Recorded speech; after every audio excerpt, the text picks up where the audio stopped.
Welcome back to Radio Chatskill. I'm Tim Bruno.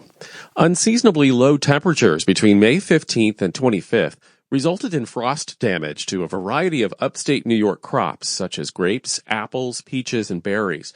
The U.S. Department of Agriculture has now approved a request for a disaster designation that should help some of the fruit growers whose crops were damaged by that frost. That's according to New York's U.S. Senators Chuck Schumer and Kirsten Gillibrand, who say that the frost destroyed thousands of acres of crops in 31 upstate counties. Hans Walter Peterson is a viticulture extension specialist at Cornell Cooperative Extension. He says it's been a tough couple of years for some grape growers.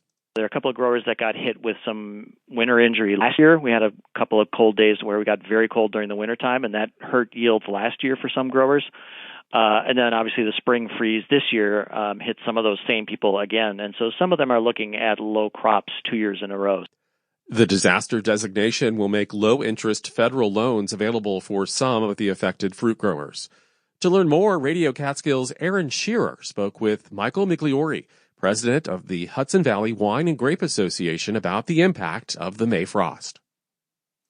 According to a report published by the New York Wine and Grape Foundation in 2019, the wine and grape industries employ nearly 72,000 people, generate nearly $3 billion in wages, and nearly $11.5 billion in economic activity for the state. New York's wine industry has grown from a mere 19 wineries when the Farm Winery Act was first enacted in 1976 to nearly 500 wineries today, and ranks third in wine production in the United States, only behind California and Washington State. On May 18th, wine growers and winery owners faced an unprecedented overnight freeze. While temperatures dipping below freezing overnight are not unusual in May, it was preceded by unseasonably warm weather in April, with temperatures in the 80s. Strawberries, blueberries, and apricots were among the thousands of acres of crops destroyed in upstate New York. But no crops were more devastated than apples and grapes. Michael Migliore, owner of Whitecliff Vineyard and Winery in Gardner, Ulster County, estimated that his vineyard in Ulster County lost approximately 50 to 60% of its grapes. Last week, the USDA declared 31 counties in upstate New York a disaster area, making farmers eligible for federal assistance.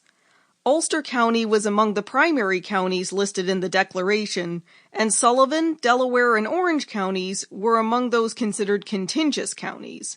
In the first part of a two-part episode, I spoke to Michael Migliore, who is also president of the Hudson Valley Wine and Grape Association, about the freeze on May 18th and how it will impact the upcoming harvest, which begins next month. Take our listeners through what happened on May 18th. It's my understanding that temperatures dip below freezing, which isn't abnormal for that time of year. I know that the Finger Lakes specifically had a couple of unseasonably warm days in April that laid the groundwork for the damage. Exactly. The grapevines were ahead of normal in terms of bud break and then shoot growth. And just as a date in terms of when this frost arrived, many of my friends said they had not seen a frost like this in 60 years. So it wasn't like it never happened before, but nobody expected a frost that late in the season. And again, that temperature for damage is, if your shoots are merged, which they were like about 1 to 2 inches, then they were particularly tender. If you had this frost event when you were at bud swell and had no green tissue out, they could have withstood the frost. So the frost was basically, if you were at 31 degrees, you had damage. 32, 33 degrees, less so. But it's, for the frost event, it's time at temperature. So you could get a brief dip down to 32, but if it only lasted for 15 minutes or so, you'd have much less damage as it going to 32 and then sitting there for 4 hours, which is what happened to many of the vineyards that had damage. What steps did you and your fellow wine growers take to curb the damage? A few of us have wind machines. So wind machine is a big fan unit stands on a tower and it rotates every 2 minutes in a 360-degree circle, and it's tilted. The head of the blades are tilted at 6 degrees to the horizon. So what's happening is it's bringing down warm air. Usually these frost events is the cold air sinks to the ground, but there's warmer air up above. And if you can bring that down and distribute the air, it will save your vineyard sometimes. I have a friend who rented at great expense helicopters out of Stewart Airport, and the helicopters flew over his orchard and vineyards for, I think they started at around 3 o'clock in the morning until 7 in a pattern to blow the air down. So he had no damage to his orchard or vineyards, whereas adjacent properties had damage. So if you can bring down the warmer air up above, either through wind machines or helicopters, it does work and it saves your crop. If it's not too broad of a question, how much crop do you think was wiped out on average? There were a few vineyards that were wiped out.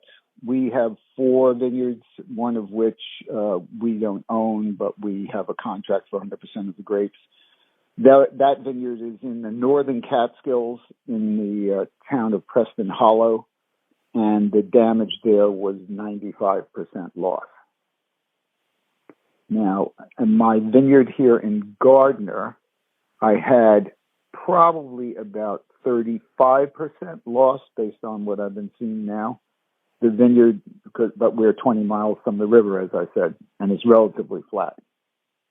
The vineyard up in Hudson is on the banks of the Hudson, steep hillsides, good air drainage, and had no winter damage and no spring frost damage. So we were fine up there. But if you just go down the road to Claremont, that vineyard sustained about 60% damage. Vineyards out in Millbrook sustained equally 60% in one, probably 80% in another. So in the entire Hudson Valley, I would say on average there was in the total crop maybe 50% damage. As you went down to, there's a dividing line, Route 84, for winter cold. And if you're south of Route 84 or on Route 84, you usually never see damage from winter freeze or polar vortex type of thing. But this frost event got one of the growers and got him probably to the tune of 50 or 60%. Sullivan County, as well as some other parts of the Catskills and Hudson Valley, have had some flooding recently. How has this impacted wine growers?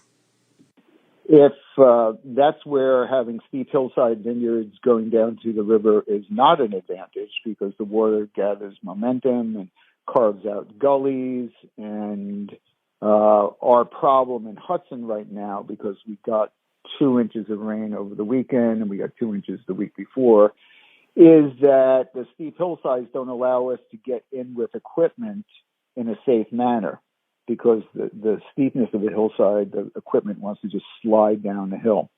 So we have to wait for things to dry out. That can be detrimental depending on when your last spray was. Normally at this time of the year, most growers are spraying at say 11 to 13 day spray cycle. So if you were 11 to 13 days ago and you're on a steep hillside, then you may be in trouble and have to wait to spray.